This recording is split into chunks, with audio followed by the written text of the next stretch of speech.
After the shock of an unexpected disaster, the mystery behind the tragedy still remains. What Went Wrong looks at some of the most spontaneous and devastating accidents ever recorded on video. This program uncovers the real causes behind these incredible disasters and takes an in-depth look at how future accidents can be prevented.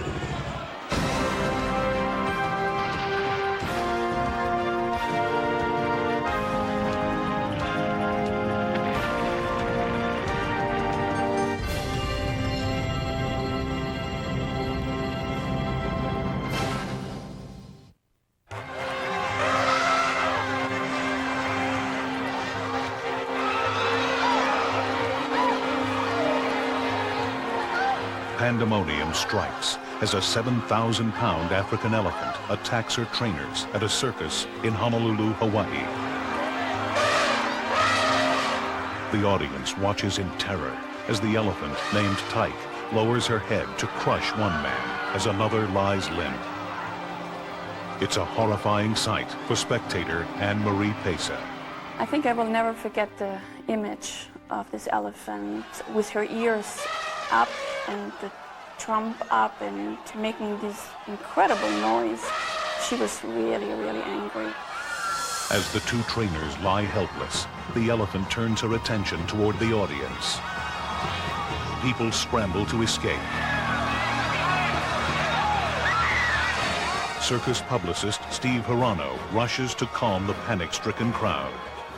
Things were happening so rapidly, you don't think, or you don't have time to think about what's happening.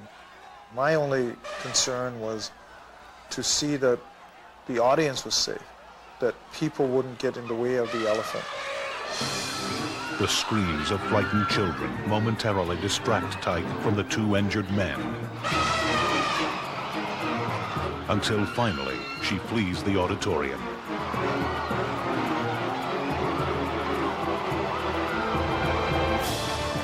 Tyke streaks through downtown Honolulu with Hirano in close pursuit. I never ran so fast in my life. And at the same time, I had a cellular phone in my back pocket and I was trying to call 911. People run for their lives as armed police officers join in the chase. But not until she runs into a gated parking lot does Hirano believe they have a chance of stopping the rampaging elephant. I closed the gate behind them. I just so happened to look up and there was the elephant right in my face. And she just pushed that gate and I went flying back. Tyke thrashes him around, preparing to crush him with her head. Just as she gets ready to attack Hirano again, police officers open fire. Seriously wounded, Tyke runs for her life, leaving Hirano on the ground with only a broken foot. The police officers were told that they could not fire unless a human life was in danger. Their firing at that timely moment really saved my life. As Tyke collapses against a car, police wait for a veterinarian from the Honolulu Zoo to arrive. In her hour-long rampage, the elephant has now attacked and injured 3 people, and Steve Hirano is lucky to have escaped with his life. When zoo officials arrive, they quickly assess Tyke's wounds. The elephant is now unconscious and slowly dying. Fearful that the tranquilizers they have brought will not end Tyke's misery quickly, a zoo veterinarian asks the police to fire a shot into Tyke's heart. When this fails to kill her, doctors inject her with an overdose of tranquilizers. Minutes later, Tyke is dead. It's unfortunate that they had to eventually kill the elephant, that they had to take a life. But it's not for me to judge at that point in time. I think that could the elephant have been contained? I really don't know. Paramedics attend to 12 audience members who were injured and rush both trainers to the hospital. One trainer survives, suffering only a broken nose.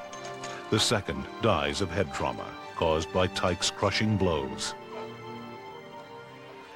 As circus workers begin the cleanup, the question on everyone's mind is what caused Tyke's rampage.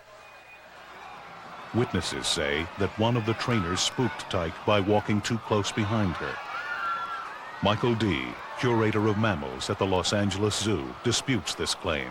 I would be surprised that walking behind the animal would spook it, because this was an animal that was used to having people wander all around it.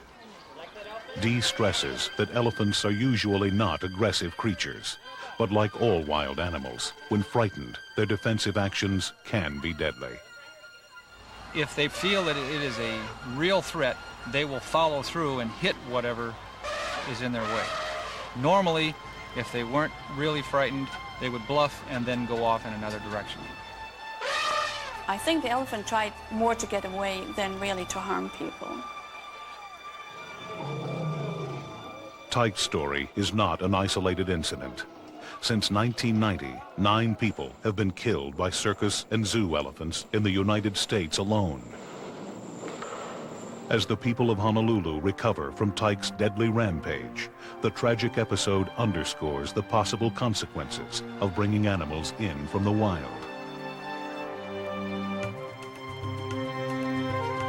It raises the question of whether it is right to keep a wild animal in captivity for the entertainment or even education of the public.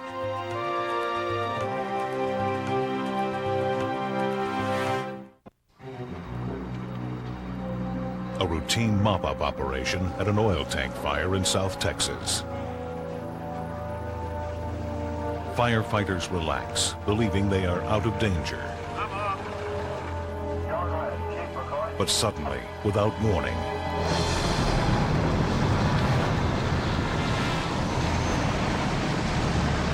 a deadly fireball sends them running for their lives. The woman running is volunteer firefighter Rosie Garcia. I thought that if I didn't get there fast to get away from it, I was gonna die. It was hot.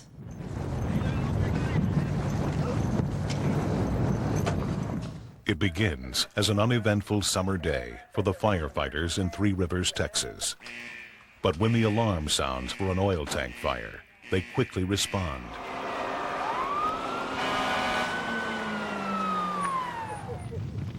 The tank, which holds oil from field wells, has overflowed. A spark, possibly from a passing car, ignited the spilled oil. The fire spreads into the tank, and now 20,000 gallons of highly combustible crude oil are burning, creating plumes of jet black smoke.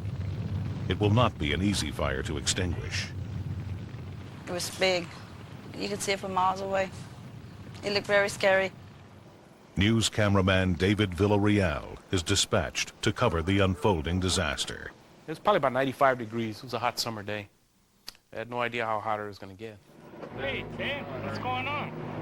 Villarreal videotapes the scene from a respectful distance. But soon he moves in for a closer look.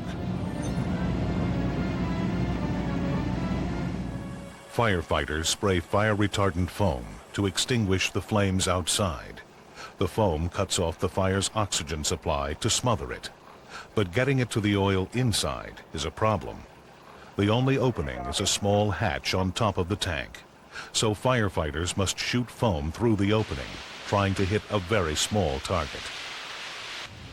They use a lot of foam, and when the flames go down, they think it worked. Everybody seemed to be confident that the fire was being put out. You can see some of the firefighters actually drinking soda and having sandwiches. But the fire only appears to be under control. Suddenly, it explodes back to life in a massive fireball, catching everyone by surprise. I'm turning my camera, I could see it rising and billowing pretty quick. The temperature of the fireball is estimated to be more than 2,000 degrees Fahrenheit, hot enough to melt steel. I covered my eyes and I'm rolling, I could see my eyepiece, what I was shooting. That's when I got burned, right there. I don't know what would have happened if I hadn't blocked my eyes.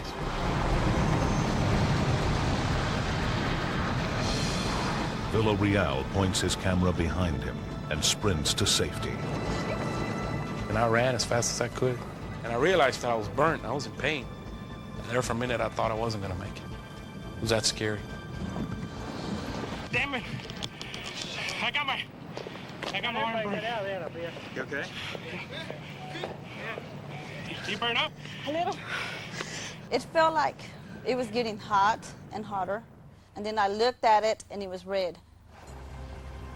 Then by the time I looked at it again, it had blisters on it. What did you think about when the explosion happened? What did you think about it? I didn't have much to think, I just ran.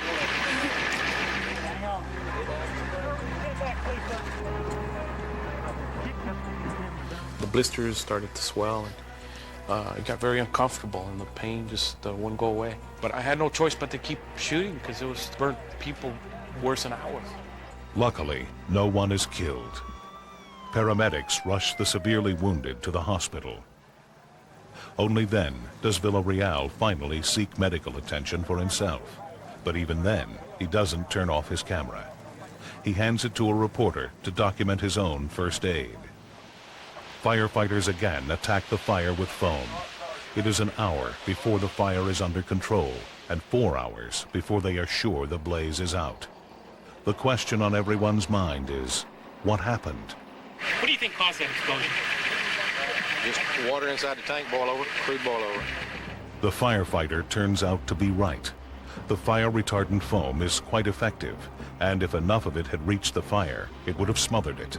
But the small rooftop hatch made it hard to get enough foam to the source of the flames. The fire crew mistakenly believed it had extinguished the blaze. Instead, oil continued to burn inside the tank, unseen. In time, the heat liquefied the foam. It then sank to the bottom, and as it got hotter, began boiling. It built up a tremendous head of pressure, and finally burst to the surface in a massive fireball of steam and burning oil. Rosie Garcia's close brush with death has lasting effects, prompting her to quit the volunteer fire service. I'm still having nightmares about it sometimes. That's why most of the time I just block it. David Villarreal's burns are not serious, but he's never forgotten how close he came to dying. And I've covered quite a bit of tragedies and fires and shootouts and put myself in some very dangerous situations, but that one there, I thought for a second, it's time for me to go. Ultimately, everyone was lucky to have escaped at all. The fact that the oil was hard to reach made conditions extremely hazardous. A more experienced crew would not have relaxed its guard while still unsure that the fire was completely out. In the heat of this moment, the firefighters' narrow escape was a reminder of the volatile nature of fire. Steeplechasing is the most dangerous equestrian sport of all. With its roots in fox hunting, a steeplechase course can feature 30 to 50 jumps, log fences, stone walls, hedges, even creeks. Every race course is different. The only constant is the risk of injury. In Australia, the premier steeplechase is the Adelaide Cup. 70,000 fans are on hand to see 26 jockeys vie for $100,000 in prize money. Gun at the rail and wandering Duke 3 deep as they go to the next big brush. Veteran jockey Simon Mills and his mount Sir Sagamore are considered one of the favorites with odds of 8 to 1. The moment you and the horse are brought together on race day, there's got to be a team sort of effort put in. They're off. And Roman Gunner... The track is fast and the race goes smoothly. It was Sir Sagamore as they clear the first, and over they go. As they near the finish, Simon and Sir Sagamore are in second place. But on the third to last jump, Mills is thrown. On the approach to the fence, everything was right up until about 3 or 4 strides away, and then that's when it all started. He shortened stride, and that's when I realised his timing was out. Everything was out. On the landing side of the fence, I was all over his neck in the wrong position and bailing out. Mills is thrown forward over Sir Sagamore's neck and hits the ground in the middle of the pack. In an instant, he realizes his foot is caught in the stirrup. I didn't even have time to panic, but I can remember crossing through my mind, you know, I'm definitely a wheelchair job. You know, that's all I could see were wheelchairs. It's almost impossible for Mills to get out of the stirrup now, according to trainer Hunter Nenman. He got popped loose in the air over the jump. His foot probably lifted up out of the stirrup a little bit, and it just slipped right through his foot. Once it goes through the stirrup, it's really hard to get it out.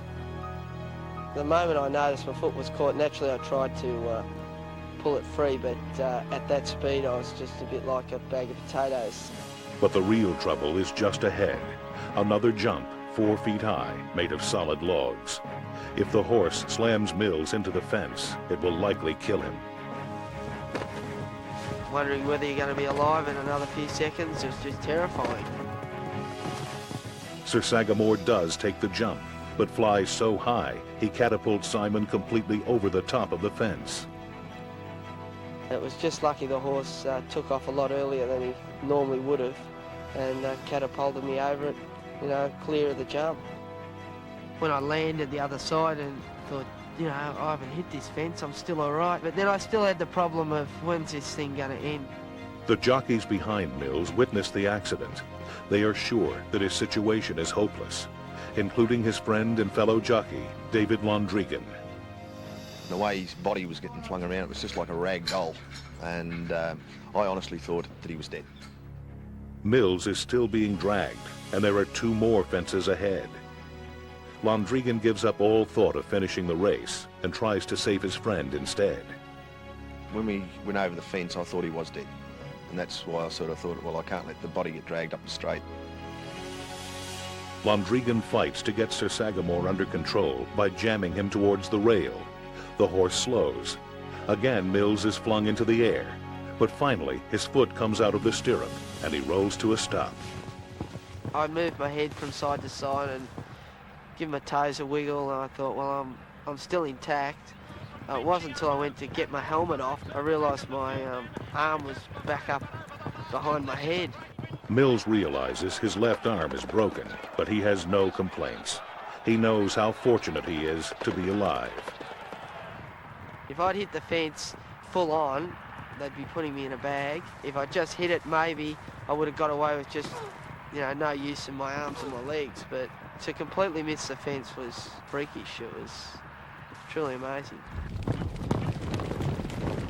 In steeplechasing, 1,500-pound horses and 100-pound jockeys are a dangerous mix.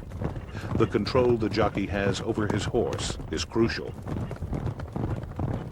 You're working with an animal that is upwards of 5'8", you know, 1,500 pounds. They have a very small brain. Hunter Nenman trains both horses and riders.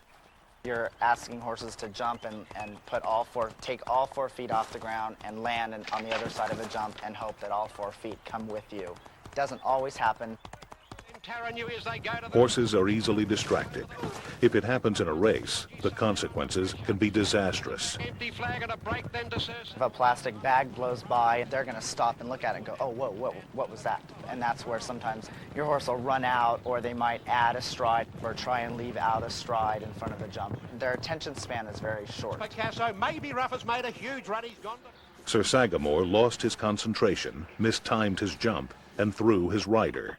But thanks in part to a fellow jockey, Simon Mills survived. Normally I was one of the toughest steeplechase riders around. I'd knock them down and flatten them and do all sorts of things to win a race. But this particular day, yeah, it just, the race, as I said, just went out of my mind, and I just tried to my darndest to try and save him. He knows how I feel, and I owe my life to him. In Adelaide, racing fans will always remember Simon Mills as the jockey who had both an incredible accident and the good luck to survive it. Mexico City is one of the most chaotic places on Earth. Over 20 million people are crammed into this sprawling, smog-choked metropolis. TV newsman Eduardo Salazar and his cameraman Jorge Pliego report on the city's traffic gridlock every day. I am in the helicopter all mornings. We do news traffic, and if there is an accident or something like that, we'll report it. This morning, Pliego spots a fire on the railroad tracks below. We saw a huge column of smoke, and they told us that it was a crash, a big crash. Fuel tank crash against the train. The fire was all around the train and all around the vehicle. You get excited and your adrenaline starts pumping. The news chopper moves in for a closer look. A tanker truck loaded with 3,000 gallons of gasoline has been hit by a train carrying 30 passengers and is burning. Yet traffic continues to pass by as if nothing has happened. No one seems to realize how dangerous the situation could become. The crash starts a fire that is rapidly heating up the gasoline still sealed in one of the tanker compartments.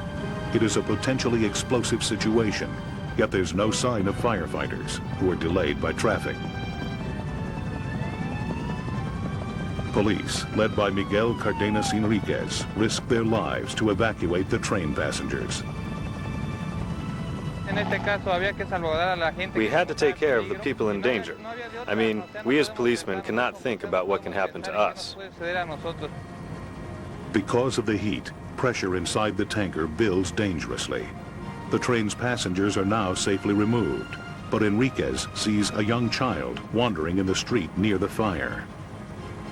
I made signs for him to leave, but he didn't do it. So I ran to him to pull him away, but in that very moment, the explosion occurred. 500 feet above the accident, Salazar and Pliego feel the heat of the blast. And suddenly, a huge explosion came all over the place. The big ball of fire was getting closer to the helicopter, so it was very scary for us. But you keep on recording. If the helicopter were closer, the fragments of the truck would have hit the helicopter. Down on the street, Enriquez shields the young boy from the blast with his body. The explosion wave threw me way to the other side of the street. I felt something burning me when I fell down. The boy is unharmed, but Enriquez and the other officers are seriously burned. But thanks to their efforts, there are no deaths. Firefighters arrive and attack the blaze with special foam.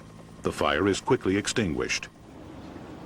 4 weeks later, Enriquez and his men are back on the job, but still nursing their second and third degree burns. The accident happened at this busy rail crossing in the poor working class area of Campestro Guadalupana. On the morning of the crash, the neighborhood was busy as always, and traffic across the tracks was steady. Unfortunately, in a scene played out at rail crossings all over Mexico City, cars and trucks race to beat the trains. The problem was the truck driver. He tried to beat the train, but it is impossible. It was careless of the driver. The decrepit state of Mexico's rail system is also to blame, says journalist Victor Staffron. The railroad has always been very, very old. There are trains from the 1920s, and that is why the signals have not been updated. And because of not updating them, there is a greater risk of accidents. People now feel unsafe traveling by train.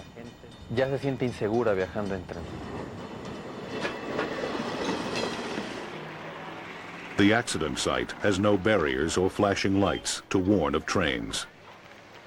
In Mexico, there's many cross trains that don't have the signs, the correct signs, to alert the people, the drivers, that the train is going to pass.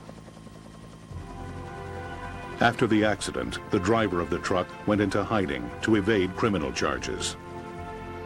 The number of trains using the crossing was cut back after the explosion, but thousands of badly marked crossings remain all across Mexico City. Until the railroad crossings are upgraded, many people in this crowded capital worry that it's only a matter of time before a similar incendiary incident happens again.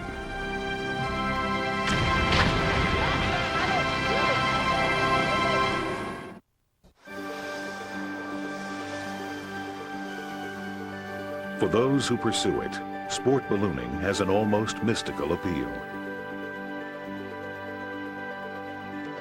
Architect Dick Monday has been an avid balloonist since the early 70s. You're walking amongst 6- and 7-story buildings of this incredibly colored fabric, and then suddenly they start to lift off, and it's like your world changes. It's magic. But however fanciful balloons seem, they are the most dangerous of all aircraft. Each year, 1 out of every 50 balloonists has an accident that causes serious injury or death.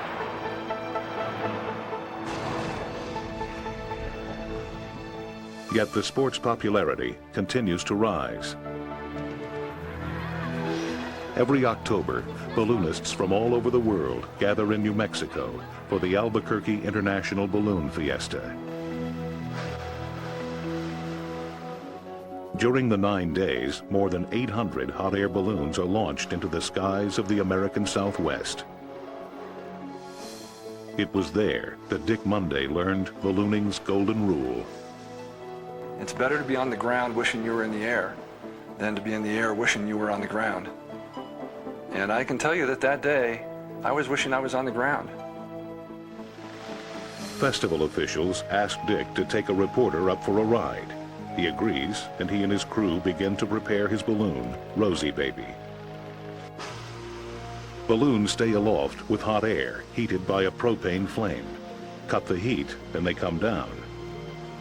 And in ballooning, landings are frequently crash landings.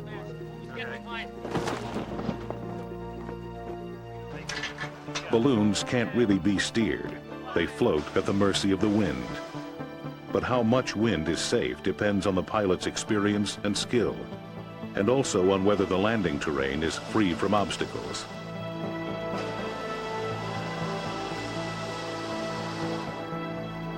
But more than half of all balloon accidents are related to high winds. On this day, 8-mile-an-hour winds are blowing in Albuquerque. It's what weathermen call gusty. Festival officials issue a warning. Pilots are told to fly at their own discretion. I had about 250 hours of airtime in hot air balloons. I had developed a level of confidence to take off that day. I made the decision to fly. About 10 minutes into the flight, the winds increase. We were moving at a faster rate than I was accustomed to traveling, and I could see other balloons around us having some difficulty maintaining their control over the aircraft. Dick finds himself in a strong wind, heading straight for the Albuquerque airport. He looks frantically for a safe landing site, then spots what looks like a clear field. It was fairly small, but I felt that I had enough control over the aircraft that even given the conditions, I could stop in the short distance that we had available in that field. Al Minazzoli is videotaping the balloon festival from his motel balcony when he sees Rosie Baby approaching. There was power lines in his way that he probably couldn't see. They blended in. I couldn't see them. I didn't even know they were there. Dick has no time to raise or lower his balloon. I was maybe 30, 40 feet from the lines when I saw them. We had 4 or 5 seconds before we impacted. I said to my passenger, we're going into the lines, get in the bottom of the basket, don't touch the metal tanks, and hang on. Dick barely has time to shut off the propane tanks when his balloon strikes the wires. Uh-oh. That didn't sound good, did it?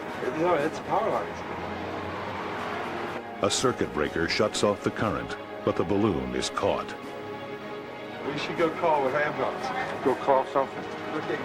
Go ahead. For nearly 30 seconds, the balloon hangs precariously. Call a rescue or something. And I think, Great, we made it. Fuel's all shut off. We're still alive. But the circuit breaker is programmed to send a test charge through the wires after 30 seconds. Suddenly, 10,000 volts surge through the line. Oh, Jesus. Oh, Jesus. It just burned through the roof. Oh, Jesus. The current ignites residual propane in the hoses. The basket crashes to the ground. The one person on the right of the bucket got out of the basket. Now, there was somebody else in there. You could almost feel it. I mean, it was so loud and intense, my heart missed a beat. I remember seeing the flash. I remember the fall. I don't remember the impact. I remember people arriving. I was out of the basket lying on the ground. The passenger has only minor injuries, but Dick suffers 6 broken bones, including his ribs, pelvis, and shoulder. An investigation by the Federal Aviation Administration attributes the accident to pilot error. They were correct. I made the decision to fly, and I made the decision to land. I didn't see the power lines. Yet Dick feels confident that he did everything he could to minimize the damage. I think I exercised, given the conditions, good judgment and saved our lives. My passenger and I were fortunate. Had I not turned off the tanks, I'm reasonably sure neither one of us would have survived. Today, pilots in the Albuquerque Balloon Fiesta are given detailed maps showing major landmarks, landing sites, and obstacles. Officials now cancel flights if winds reach 10 miles an hour. Balloonists still fly at nature's mercy, playing with fire as they go. Yet, despite the danger, this ancient form of flight continues to weave its spell.